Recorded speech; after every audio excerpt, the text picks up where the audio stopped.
Assalamu alaikum. This is Dr. Amina Al-Din, and I wanted to, I've heard so much that was a little bit foreign to me about critical talk. And also, I wanted to have an opportunity to talk about the book, The Walking Quran, which I love dearly. So, with me tonight, I have the honor of having Dr. Bilal Ware. He's a historian of Africa, West Africa primarily, but Africa in general, and Islam. And he earned his PhD at the University of Pennsylvania. We won't mention years because may make him a little older than he seems to be. He trained in African history, African American history, and Islamic intellectual history. And his research, he says, spans the last 1,000 years. He does more than research. The man collects music, some of which I've had the pleasure of downloading. I got to get more of it tonight. And I thought that you would be the perfect person, not only to talk about your book, you're the only person that could talk about the research that went into the book. But I was listening, I thought I knew what critical race theory was. And then this woman got on the news saying, well, I don't want my child to be taught that he's an oppressor. And I don't want the other children either to be taught that they're victims. And I'm saying, oh, I've used up all my Tylenol. I don't know what to do with this wonderful misinformation. Thank you for the invitation and for setting the table. So lovely. So let me say this first. It's an honor to be with you. Really glad to be able to join you for this conversation. Thank you. And when you hit me with the subject matter, that's going to frame the conversation, talking about critical race theory. I feel like I'm not any better position than you, but we'll work on this one together. So Okay. here's what I've been able to gather. Okay. Okay. What I've been able to gather is that the legal theoretical framework, that was, framed by a bunch of Black studies scholars, specifically in the field of legal studies, but kind of in a broader way, in the 70s and 80s, that we're trying to think through how a justice system, which supposedly uh, Mm. applies equal protection under the law and is written in color neutral ways, at least recently written in color neutral ways, right? Three-fifths of a person wasn't color neutral. Right. How policies and approaches in law that are color neutral, at least theoretically, nonetheless consistently produce racist outcomes. So this was the original idea of critical race theory. It was how you were going to think about how race impacts outcomes, because in spite of perhaps the way that institutions were shaped to try to function in supposedly colorblind ways. But that's not how people are talking about critical race theory now. Critical race theory now, especially as it's being discussed on the American political right, is just essentially a boogeyman. It's a pot that you can throw anything that makes white people feel uncomfortable about things that they did in the past, And um, are still doing. and are still doing. Well, so that actually brings me to the part that I wanted to say about it. It's like, when we were watching Kyle Rittenhouse walk out of a courtroom in Wisconsin, a free man. Okay. um, the thought that that ran through my head was, obviously, right, if a 17-year-old Black kid goes to a MAGA rally with an AR-15 and kills two people that are involved in Never that. see him again. That's what I'm saying. People were saying in my social media, they were saying that he never would have been let off. He never would have been acquitted. I'm like, he never would have survived the night. What are we what are we talking about? Exactly. They wouldn't have put him in jail. They'd have put him under the jail. He'd have been buried that night.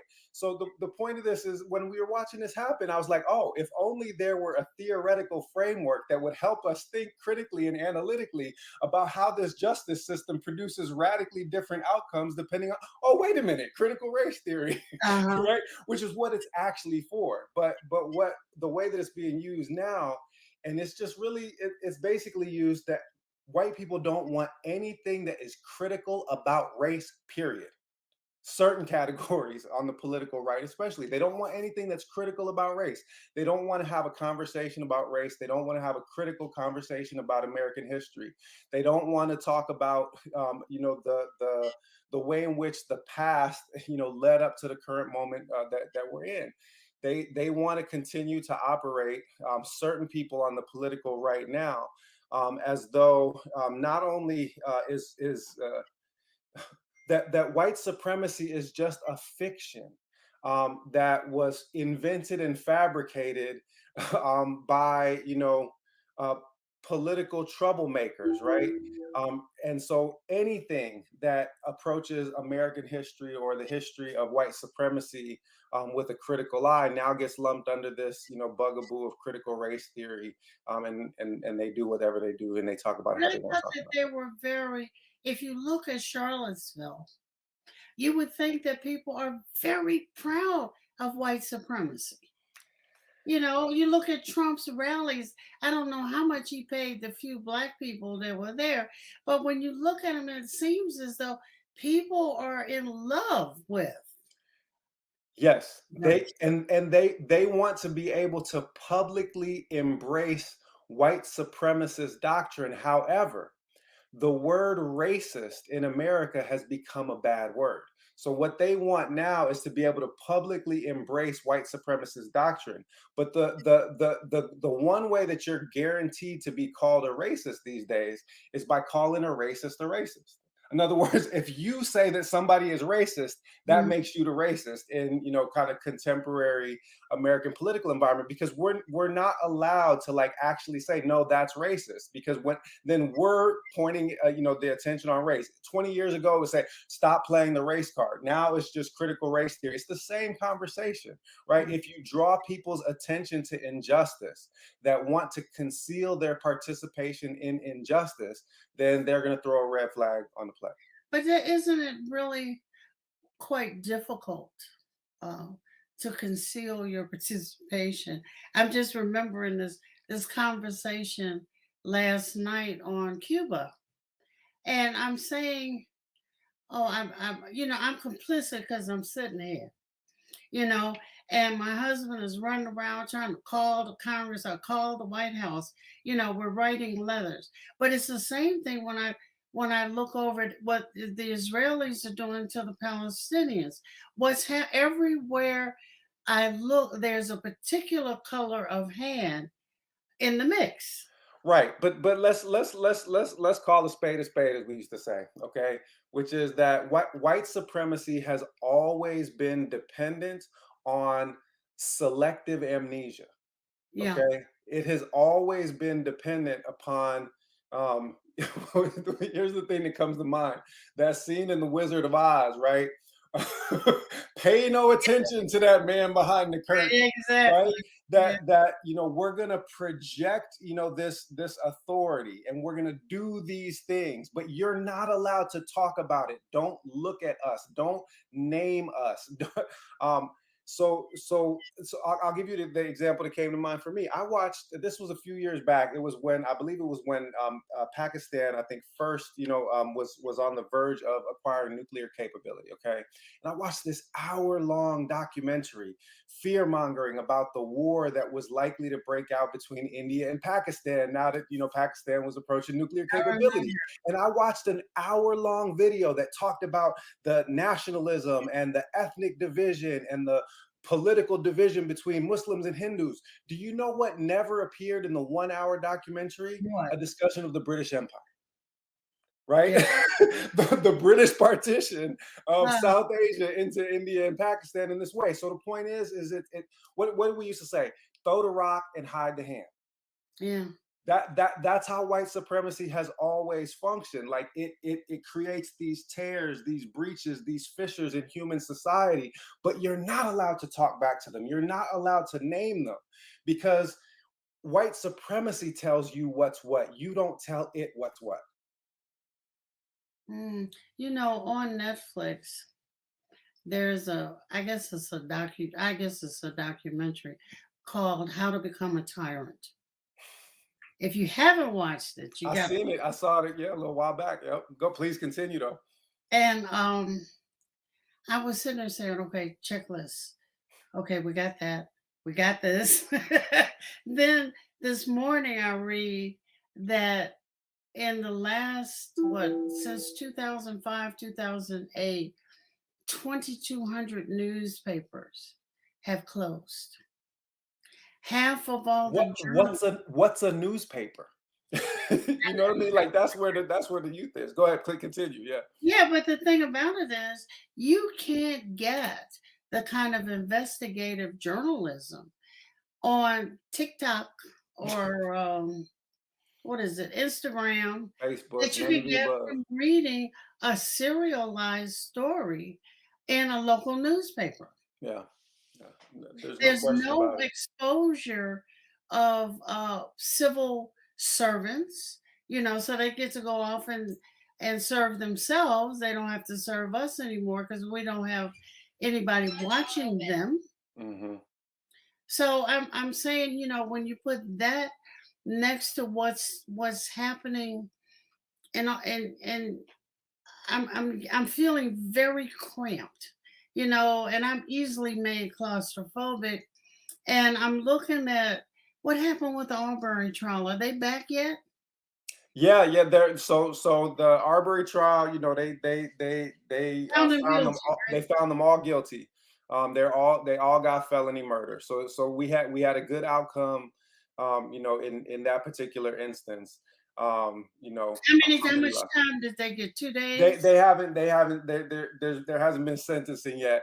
But I feel like we couldn't really have hoped for a better outcome, especially with an 11-1 white to black Right. jury. So I felt like this was one of those instances where it was so egregious. And I do want to say this.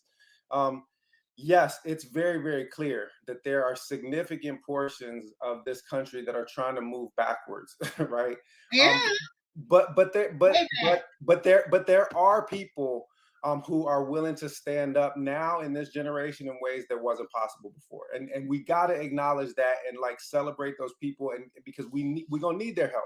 What made the Floyd uprising so significant was that for the first time that I had ever seen, it was more non-black folks out there marching it was. for a black martyr than it was black folks, and that to me like was this moment of hope. And it's look, 400 plus years of institutional oppression doesn't get turned over with one verdict. It doesn't happen in one summer. It doesn't happen because of people's social media feeds. Like, it takes sustained work and sustained effort. But we do have to signal that like this outcome with Arbery is different than what happened with Trayvon Martin, right? Yeah. Not what, 10 years ago, or not quite 10 years ago, George Zimmerman just simply walked away and became a right-wing celebrity, whereas these three white men that lynched this man, just that just plain lynched him, are all going to go to jail. These are signposts along the road that we hope is progress. But I've said this many, many times, is that in America, you are never going to go broke betting on white supremacy. Um, But how do we? I mean, you're involved. I'm retired. The hardest thing for me to not the hardest thing for me to talk about, but the hardest thing for me to get students to see was systemic and institutional racism. yeah, I mean, because the way that they're taught to think about race, or racism rather, is that they're taught to conflate racism with personal prejudice. In other words, that what makes somebody racist is the way that they feel, or the way that they speak about people of another Mhm. race. Whereas, the thing to understand about and not even racism, like racism itself isn't like necessarily always in the explicit interest of white supremacy. Right. Sometimes feigned colorblindness is Right. more in the interest of white supremacy than explicit expressions of racism. All of that is just to say that uh, we've actually been trained and conditioned to think of this as a kind of individual, personal, moral, and ethical trait that adheres inside a human being. And that's part of the reason why the right doesn't like to be labeled as racist, because to call somebody a racist means they're a bad person, right? that makes you a bad person ethically. So what they want to do is that they want to continue to reproduce racist behaviors, continue to reproduce racist institutions, but never be labeled as an ethically deficient human being in the process.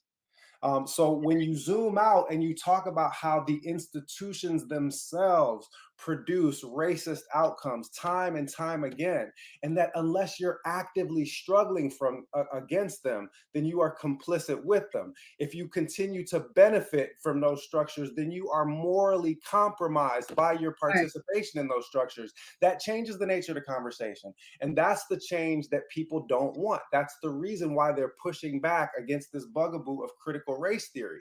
Because as soon as it becomes clear that the entirety of the structure needs remedying, Mhm. then nobody gets away safe. Everybody has to implement changes in their own family, in their own corporation, in their own institutions of education, in their own circle to remedy this. Otherwise, they do get marked and stigmatized as an ethically deficient But human you're being. not gonna do that. I mean, you won't give up your place and power. I want to come back and I'm gonna take a quick break, a minute or two, and I want to come back and talk some more about this because the hand that's like this is never gonna become People like people don't this. like giving up that upper hand. That's real. That's right.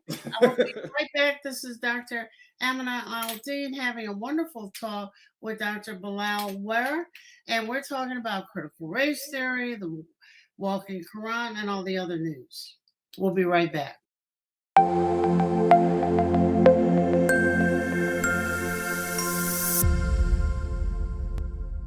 Billboards are popping up all over the country with an Our neighbors don't eye-catching realize message. that Muslims are absolutely opposed to ISIS. Salam. My name is Abdul Malik Mujahid. I'm an imam in Chicago. 60 shots! No me! No justice! No me! So how do we bring up the energy which can really have an impact on the world? You need to build bridges of understanding among people, and we need to have America moving forward. That lesson learned brought the strength of humanity to America, which is the diversity. Mujahid Talks, only on Muslim Network TV. Faithfully connected.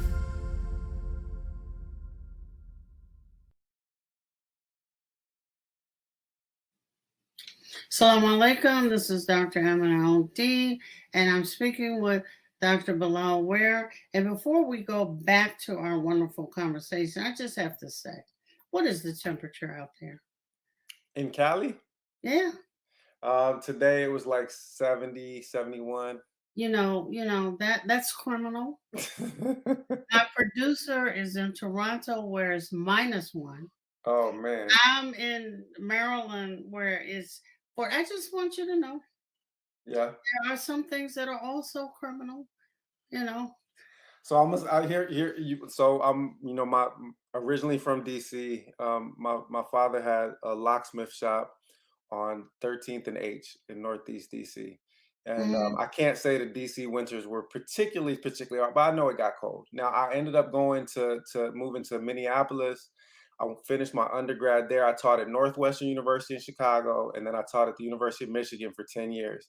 I have cashed out on winter. I am enjoying these California winters. I paid into the kitty and I'm cashing out. I ain't going back to winter. Great place and stuff. I can understand.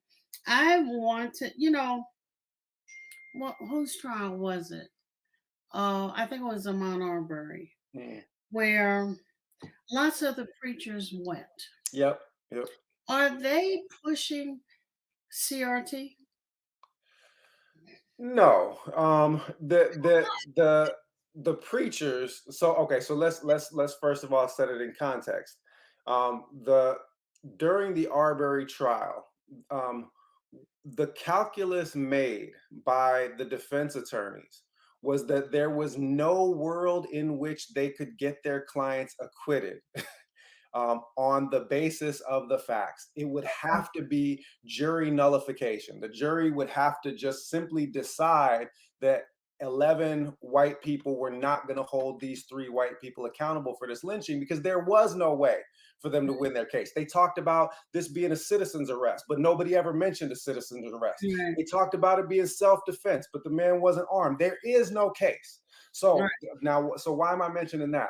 The reason is that then what the defense ended up doing systematically mm, was essentially race baiting. They tried to bring out an us versus them mentality, right? Because they knew if they could get just one of those white jurors to ignore the facts in front of their eyes, then they could produce a hung jury. And that's all they were hoping for. So now fast forward, so then it becomes that the one man stands up and says, we don't want any more black pastors. We've got, right, Al Sharpton here. And so of course, they came back with 300 black pastors the next day. In the closing arguments, the female defense attorney talks about Ahmaud Arbery's crusty toenails and this, that, and the other, basically trying to paint him out as some kind of animal. And she said he had no business being where he was. What they were looking for was just one racist juror. What they were hoping is that they could trigger in somebody an us versus them response. So now making that statement about those black pastors, that was part of that strategy, and of course it backfired. Right? right, Because you had people of faith show up because they're providing moral support and community solidarity for a group that has had one of its children murdered.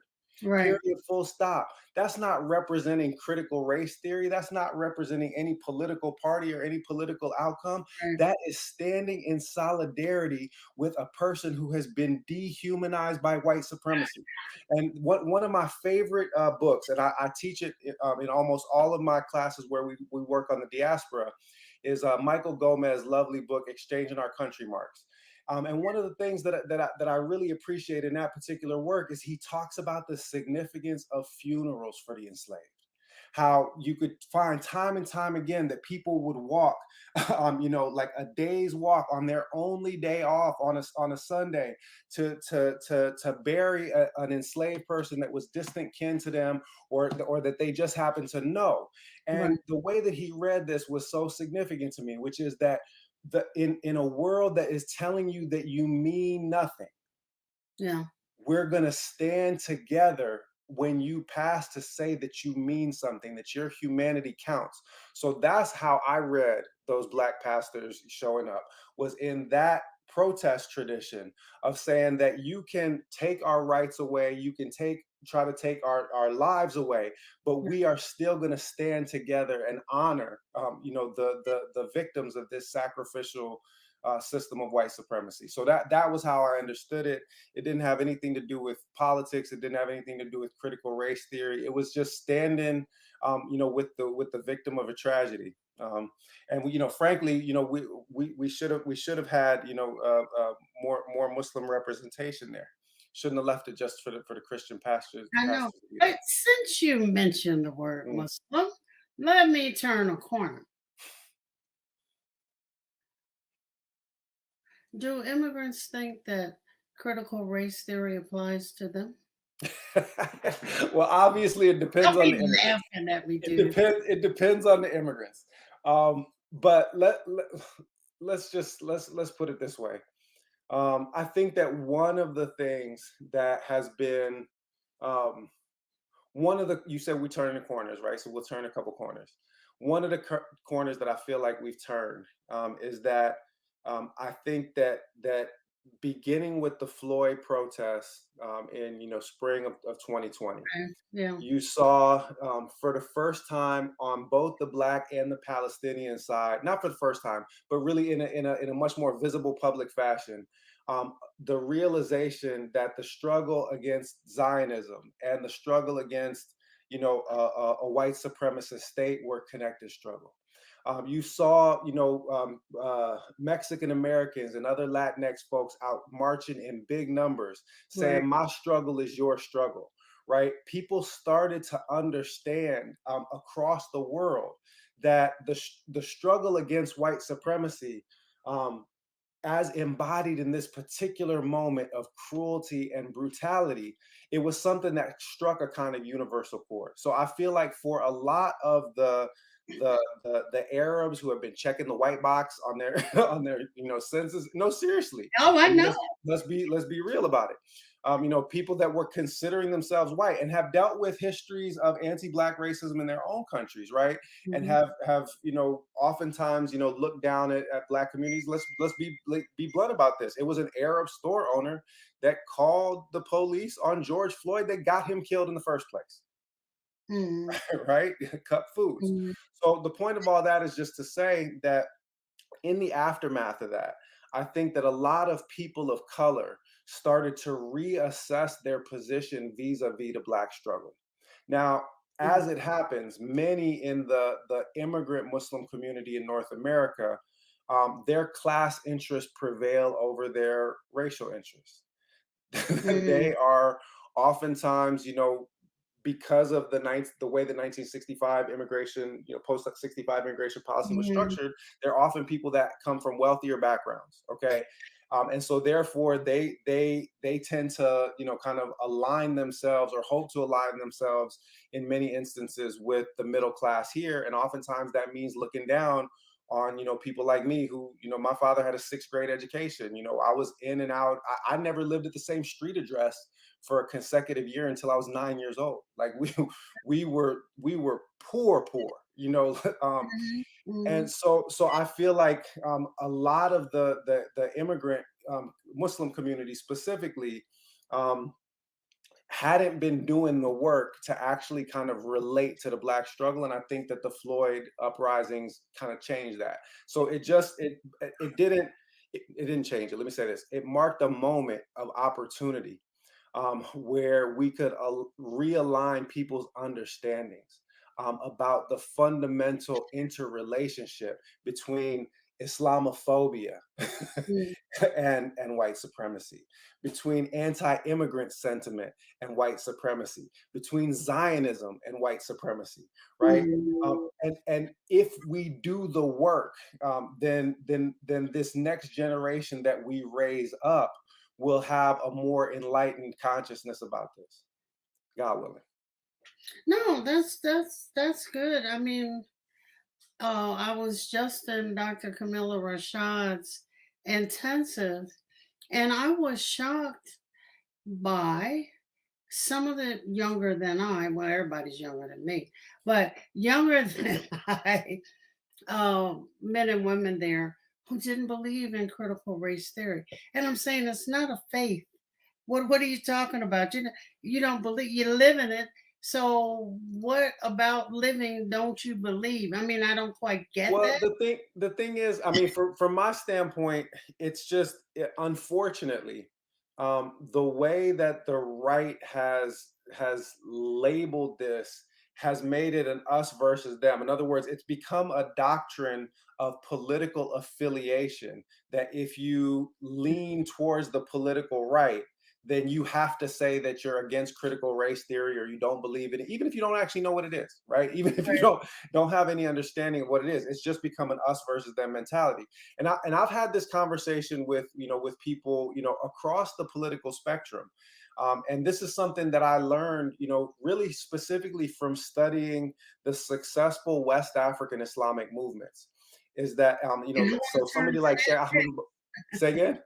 I want to turn to that next. Inshallah, yeah, we'll do it. So somebody like Sheikh Ahmadou Bamba, for example, he never aligned himself with any kind of political authorities. And the overwhelming approach that was always taken by successful Muslim scholars and Muslim movements in West Africa was to remain distinct from political movements and political parties, because as soon as you are a part of their structures, then you lose the capacity for autonomous ethical critique of how they behave. And so the thing that I'm always trying to remind folks is that you can ally yourself with a political party or a political movement, and we should take action to try to to create a more just society, a more ethical society. But you can never, at least as a Muslim, you can never derive your identity or your values from a political party or political system.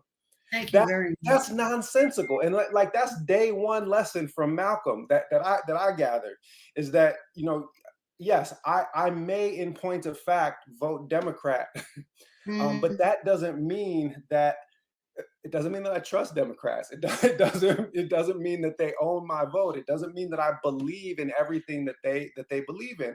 My ethical values and the things that I believe in as a human being come from my religious and ethical system, and not the other way around. And unfortunately, I feel like a lot of people, they derive their principal identity from the way that they are situated in relation to the political sphere, whether they're progressive, liberal, I mean, it just seems as though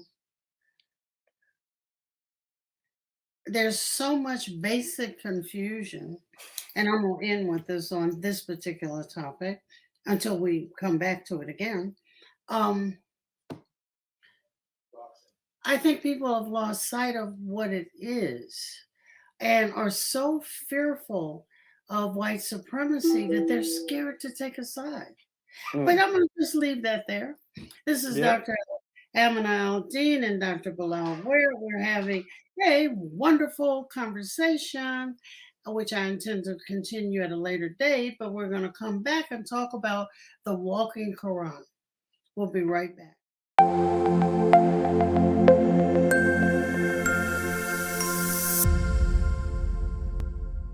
Assalamu alaikum! I love Adam's world because it makes me learn in a fun way. That Adam has a green face and orange hair. I like this song. I like how Adam sings. I like Adam's world because it makes me happy.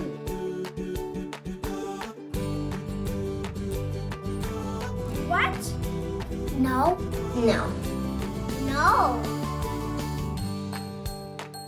And here's Adam and here's Anissa. Adam is and his sister. Adam is a boy and he is really smart.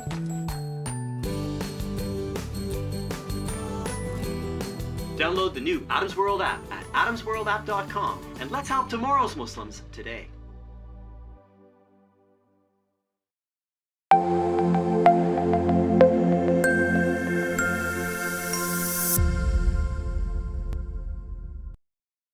Assalamu alaikum. This is Dr. Amina Al-Din, and I'm here with Dr. Bilal Ware.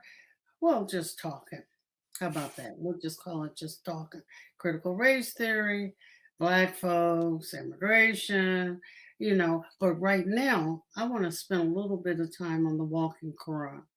Tell me how you thought it up, how you set out to do the research, because the book is dynamite. For those in the audience listening, it's The Walking Quran, and I'm going to ask my producer to put the full title on the screen. It is delightful. Go ahead.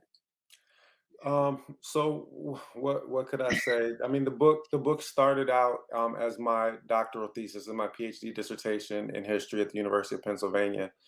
And so I started doing the research for it in 2001 and 2002, living in Senegal for 18 months. My eldest daughter actually was born there during the time I was doing the research. And that dissertation was it was called Knowledge, Faith, and Power. It was a history of Quran schooling in Senegal. But when I sat down to rework it to make it into a book, I wanted to make bigger arguments about the role of Islamic education in West Africa and how it functioned. And one of the things that I was consistently, kind of meditating on was about the centrality of the body and the way that the rhythm, recitation, sometimes physical discipline, particular bodily positions were associated with memorization. I just really was very attentive to the fact in that about the 100 hours of interviews that I had done, a lot of people talked about growing up in Quran schools in West Africa as being this intensely bodily experience. Now, say So more about right there. yeah, go ahead. Say more about that because I am in cahoots with a graduate student who wants to do a little bit of research on that and Yep. compare it with America. So say a little bit more. Okay, so I'll give you the example that I use, the main example, one of the main examples that I use in the book. So one of the things that you'll see if you go to a West African Quran school, you might see, so you'll still see children, for example, learning on the lawh, the wooden tablet, which is the that he see in authentic narrations. That's the way the Quran was taught in the Prophet's own time, peace be That's upon the him. way I learned. Mashallah, it's beautiful, and that's the way my daughters learned Quran when we were in Senegal, at later occasions. So one of the ways that this will sometimes be tested is that the students will have to put the lawh on top of their head to recite back to the teacher the verse that they were memorizing from on the tablet. But one of the things that you might see, and I actually saw this in different forms, is that after the lesson is finished, to erase the lesson, sometimes the kids would literally lick the Quran right off of the tablet, or people would wash it with water and then drink it. I heard stories about the water that was used to wash the slate boards in the Quran school. You might have a couple hundred students, would be collected in a big pot in the middle of the school, and neighbors from around the neighborhood would come by and gather cups of the water to take home to bathe with in order to absorb the power of the Quran. Mhm. So this was something that the Quran was literally being drunk, ingested, brought into the body as part Mhm. of the process of teaching, which is something that I had never seen anyplace else, hadn't heard of. And I got to be honest, when I first saw this and read about it, I thought it was the shirkiest thing that I had ever seen. Like I just didn't. Like, It what wasn't are you part of my doing? understanding of what Orthodox Islamic education should look like. Because why would you ingest this word? So when I was doing that research that shifted the book from that dissertation to the book, I started studying the earliest teacher training manuals that I could find. Mhm. So the earliest ones that I could find were Maliki texts from the second and third centuries of Islam. One Mhm. by a person called Muhammad ibn Sahnun, and then another about a century later by a scholar called Al-Qabisi. Now, in both of these books, they transmit hadith that say the sign of a man worthy of the name man in the time of the four caliphs was that you would see him with ink around his lips from licking the revelation off of his tablet. They said that the children used to collect the wash water from the slate boards in the school, in the middle of the school, and that it would be used for ingestion and for bathing. In other words, this practice of interiorizing the Quran itself was something that was old as Islam itself. And this practice that I didn't see associated with Quran schooling in the Arabian Peninsula or other places, it wasn't some kind of West African invention. It Right. was an Islamic invention that had been abandoned in Right. almost every other part of the Muslim world, but still kept alive in West Africa. There So you I started to understand that some of the things that I was seeing in West African Islamic education that looked different from the way that Islam was taught in many other places, it wasn't because Africans had innovated. It was because the Africans were the only ones that were still doing it the old-fashioned go. way. They were the only ones still doing it the original way. So that ultimately became the core of the argument of the book, which is that the basic goal of traditional Islamic education isn't to teach some kind of fictional organ called the mind, because remember, the Quran never mentions the mind. The Mm. Quran mentions the heart almost 200 times There you go. exactly. So the idea is to bring the Quran into the entirety of a human being. And then that's when I realized, and I literally had the title came to me in a dream. He was the Quran walking upon the earth. That's what We it was. all we all know the hadith about the Prophet alayhi afdal salatu wasalam, and I realized when the night that I had that dream that that's what was holding together all of the different practices of embodiment in West African Islamic schooling. They're not trying to teach people the Quran the way that we're trying to teach kids mathematics in a third grade school class. They're Mhm. trying to rewrite the flesh and blood of the children of Adam to make people into living exemplars of the Quran. The idea is not to teach it in an abstract way, but to literally inscribe it onto the children of Adam. So that once I had clarity about that, then the rest of the book fell into place. All kinds of things that had never made any sense now made perfect sense because I understood that there was a different epistemology, there was a different approach to knowledge itself that was at the heart of traditional Quran schooling. And I came to really understand that this is one of the principal things that we can learn by looking to West Africa in this day and age is that in all honesty, if you study Islamic education from one end of the Muslim world to the other, it's almost always essentially a colonized education. It is. It takes place in colonizers type schools. People don't learn the Quran on the ground with a Mhm. wooden tablet across their lap. They learn it sitting at desks with a Mhm. notebook and with computer. They learn the same way their colonizers learned. They teach the Yeah. same way their colonizers teach. Mhm. And so one of the beautiful things about Islam in West Africa is it preserved a bunch of these tiny details about what Quran schooling looked like. But it's not just what it looks like, it creates a certain kind of human being when you're not just reading the Quran from a book, but you're literally ingesting it, feeling yourself charged with the power of the Quran itself, like a kind of sacred trust that you bear within you on a day-to-day basis. And so that became the foundation of the book. I love this book, and uh, I don't know where my producer is, but what do you have a copy of the book there with you? It's downstairs, so I would have to get up. But the full No. title is the Walking Quran: Islamic Education, Embodied Knowledge, and History in West Africa. And it Yeah, does. It covers 1,000 years. It's basically begins around 1000 CE, and it talks about the history of Quran schooling in West Africa. the book is awesome. I've taught it, which meant I had to read it every time I taught it to see if I could discover something new. But it's one of those texts where you do discover something new every time you read it. Don't be smiling because it ain't you. Uh, No, it's definitely not me. I'm smiling. Well, here, you want to know what I'm smiling about? but I'm smiling about the fact that if people can find benefit in the book, I'm smiling with the hope that God will accept the deed from me. alhamdulillah. But it is. I mean, it's a wonderful book because when I first saw the title, I said, The Walking Quran. Then I saw the Arabic inside the body. And I said, aha, he's got it, because I went to a madrasa in Morocco. Yep. Yep. And me and my teachers, we did a battle because I was too old to sit on the floor. And no, I'm not sleeping on that. So we went back and forth, and they made some wonderful accommodations. But I could see what you're talking about all around me. Yeah. And one of I don't know if you've been to the kind of American Senegalese school that's outside of Dakar. There's more than one, but yes, there was I visited actually at least two. Okay, which two are they? The Senegalese American Academy actually in Dakar, and then I'm forgetting the name of the second one that's just outside of it. Okay, and what is going on in them?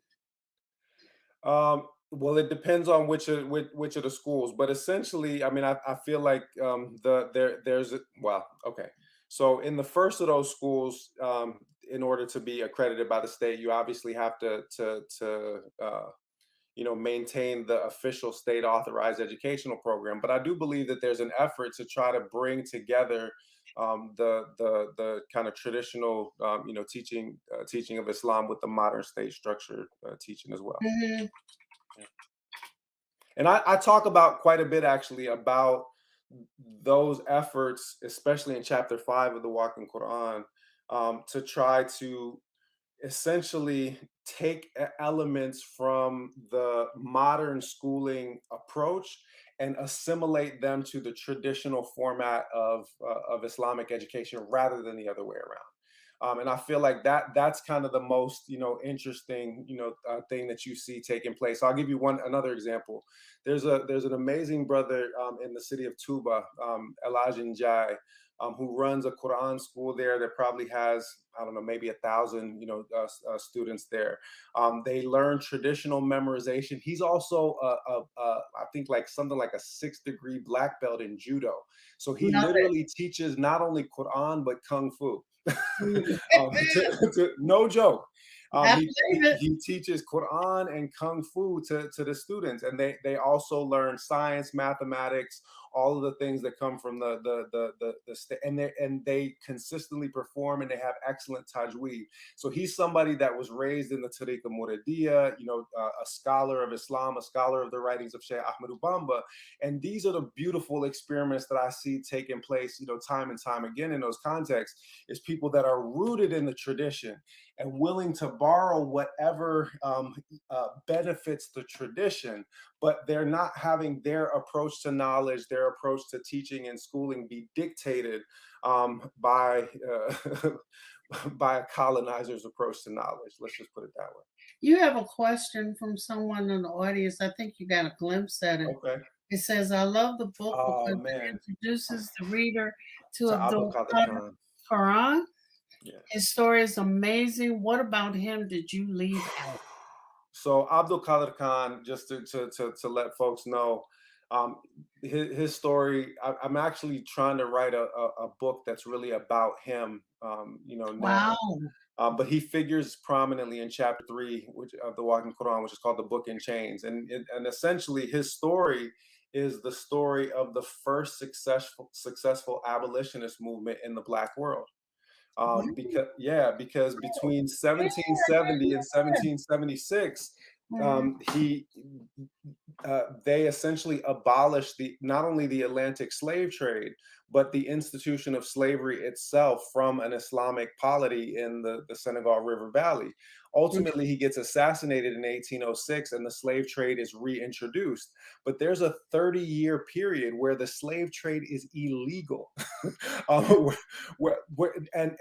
Abdul Qadir Khan offers liberty to any enslaved person in his territories who will recite a single verse of the Quran, a single ayah of the Quran, because for him, not a single letter of the Quran should ever be held in bondage.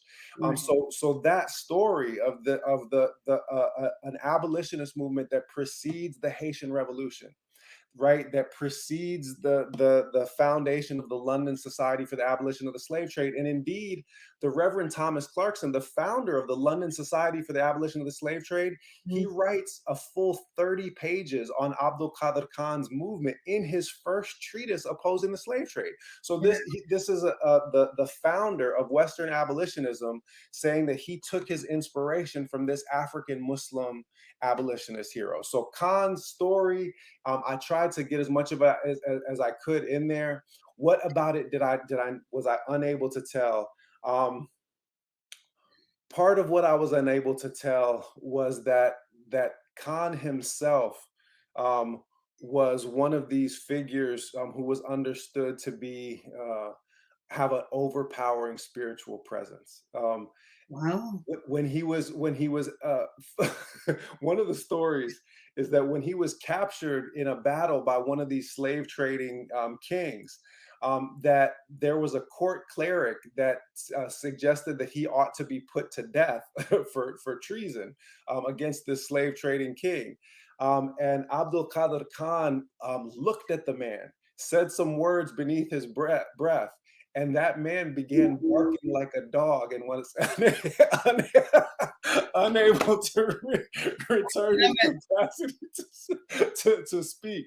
In one of the versions of the story, they say that this was the reason why the king eventually actually set Abdul Qadir Khan free, in spite of the fact that he had taken him prisoner, because everybody was afraid of what might happen to them if they executed a man like this.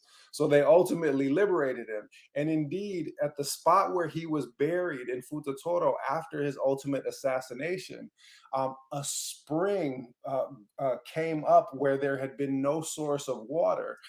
That ultimately created a pond that now people come to for blessing and to get water. Another one of the miracles associated with Abdul Qadir Khan is that when he was assassinated by those slavers, he was given a hasty burial. When the scholars heard about this, they all assembled. They disinterred him and gave him an honored ceremony. This was 37 days after his assassination. And eyewitnesses to the event said that his hair looked like it had been oiled and combed, that his limbs moved without any rigor mortis. Freaky. And that he had not decomposed in the lightest, and before they buried him. So Abdul Qadir Khan was a spiritual and social hero. He was somebody that struggled against the slave trade in the 1770s, and he was successful in fighting off French slavers, British slavers, and Mauritanian slavers. He did. You guys think about this as the Lincoln move, the Emancipation Proclamation, right? You free the slaves of your enemy because it weakens them politically. Abdul Qadir Khan did this in 1775. He offered freedom to any of the enslaved Black folks in Mauritanian society, and he armed them so that they could fight against their former masters. I love it. you know, you're giving us, and I'm going to get you if I have to come out to UC where, because I'm thinking of this month and how we need to focus on something else beside consumer society. So I'm thinking, I know you do some babysitting, and I love it. I love men to babysit. Yes. Is Tuesday a good day for you? Tuesday is usually a very good day for me. Okay. If I can do 2 hours, one Tuesday, one. I think it's. I want us to focus on African Islam. Happy to do it. I'm at your service. Okay. Now, see, you said that. Allah be my witness. Don't make me have to chase you down. What was Quran say? God suffices for both of us as a witness. So inshallah, I'm happy to do it. Okay, so we will set that up. This has been not only instructive and thoughtful. I hope all the people listening go out and buy the book. It is well worth reading twice at least. You read it the first time because it's curious. You read it the second time to study. This is Dr. Amina Al-Din. I've had a more than pleasant hour with Dr. Bilal Ware, who will be back shortly.